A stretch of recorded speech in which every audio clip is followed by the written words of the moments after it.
Hello friends, welcome to Pandiyanadu சமையல். இன்னைக்கு நம்ம பார்க்க போற ரெசிபி என்னன்னு பார்த்தீங்கன்னா, ஒரு சூப்பரான பருப்பு வடை எப்படி பண்ண போறோங்கிறத தான் பார்க்க போறோம். இது பருப்பு வடை, டீ கடைகள்ல எல்லாம் மசால் வடைன்னு சொல்லுவாங்க, ஆம வடைன்னு சொல்லுவாங்க.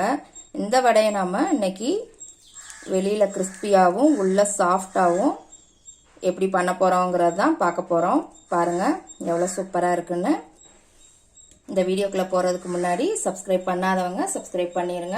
பக்கத்துல இருக்க பெல் ஐகான் பட்டனையும் அமுக்கிருங்க. அப்பதான் நான் போடுற வீடியோஸ் எல்லாம் உங்களுக்கு நோட்டிபிகேஷன்ல வரும். இப்ப வரைக்கும் பாண்டியநாடு சமையல் சேனலுக்கு சப்போர்ட் பண்ணிட்டு இருக்க எல்லாருக்குமே ரொம்ப ரொம்ப நன்றி. மேலும் மேலும் சப்போர்ட் பண்ணுங்க. இப்ப வாங்க இதை எப்படி ப்ரிப்பேர் பண்ணலாங்கிறத பார்க்கலாம். நான் இன்னைக்கு இந்த கப்புக்கு ஒரு கப்பு கடலைப்பருப்பு எடுத்து ஊற வச்சிருக்கிறேங்க. எனக்கு 3 மணி நேரம் பக்கம் நல்லா ஊறிடுச்சு. கண்டிப்பா 3 மணி நேரம் ஊற வைங்க, அப்பதான் நல்லா இருக்கும். நான் 2 டைம் கழுவிட்டு இதை ஊற வச்சிருக்கிறேன்.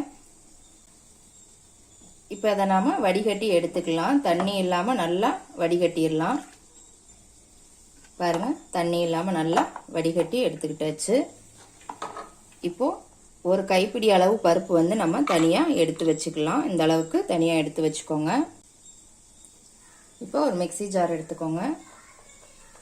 அதுல 4 பல் பூண்டு போட்டுக்கோங்க, 4 பச்சை மிளகாய், ஒரே ஒரு சின்ன துண்டு இஞ்சி. இஞ்சி நிறைய போட வேண்டாங்க, ஒரு சின்ன துண்டு மட்டும் போட்டுக்கோங்க. அதோட ஒரு ஸ்பூன் சோம்பு.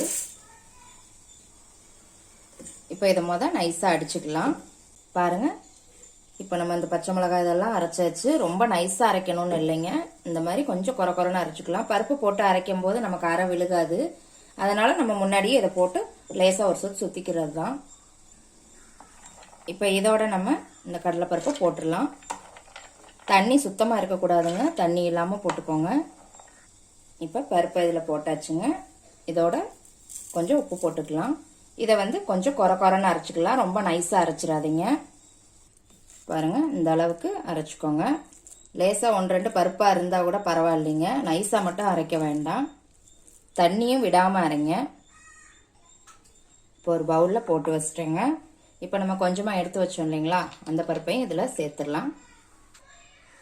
இதோட 2 பெரிய வெங்காயம் ரொம்ப நைஸாக கட் பண்ணிக்கோங்க, பெருசு பெருசாக கட் பண்ண வேண்டாம். இந்த மாதிரி நைஸாக 2 பெரிய வெங்காயம் போட்டுக்கோங்க. கருவேப்பிலை இந்த மாதிரி சின்ன சின்னதாக கட் பண்ணி போட்டுக்கோங்க. இதோட மல்லி இலை சின்ன சின்னதாக கட் பண்ணி போட்டுக்கோங்க. இப்போ இது எல்லாத்தையுமே நல்லா மிக்ஸ் பண்ணிக்கலாம். பாருங்க, எல்லாத்தையும் நல்லா மிக்ஸ் பண்ணியாச்சு.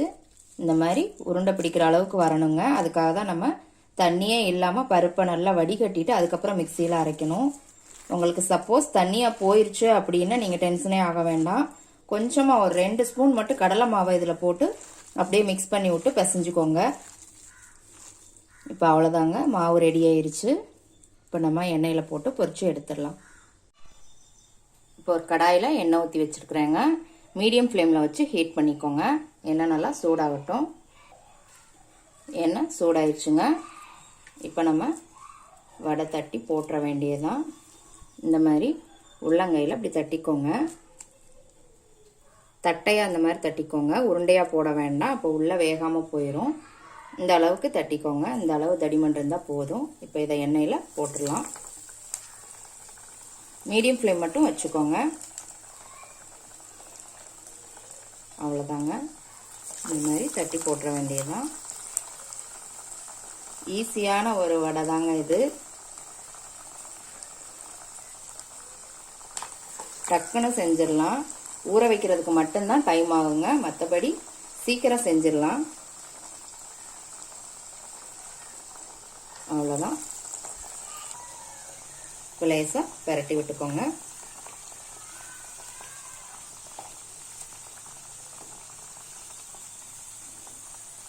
இப்படி ஒரு 2-3 டைம் மாற்றி மாற்றி பெரட்டி விட்டுக்கோங்க. அப்போ தான் எல்லாம் ஒன்று மாதிரி வேகும்.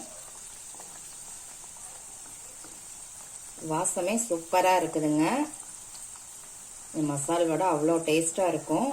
கண்டிப்பாக செஞ்சு பாருங்கள். பருப்பு நம்ம லாஸ்ட்டாக கொஞ்சம் போட்டோம். அதெல்லாம் நம்ம கடித்து சாப்பிடும்போது நல்லா கிறிஸ்பியாக நல்லா இருக்கும். அதுக்காக தான் லாஸ்ட்டாக கொஞ்சமாக முழு பருப்பை சேர்த்துக்கிறது. மென்று சாப்பிட்றதுக்கு நல்லா டேஸ்ட்டாக இருக்கும். இப்போ வடை நல்லா வெந்துருச்சுங்க. இப்போ நம்ம இதை எடுத்துடலாம். எவ்வளோ சூப்பராக வந்துருக்கு பாருங்க.